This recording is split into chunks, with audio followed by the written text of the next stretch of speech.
xa bên đời dòng sông chiều mưa, ai lỡ câu thề.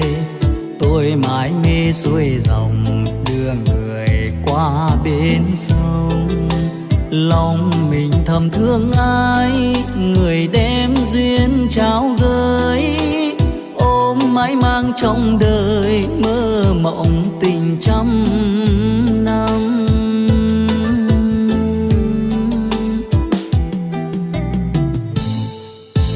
Khi ước nguyện thành đôi nhưng ai bỏ quê đi rồi.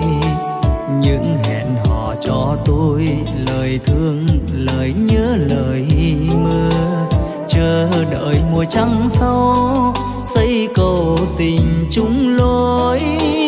Ghi dấu mang trong lòng kỷ niệm một dòng sông.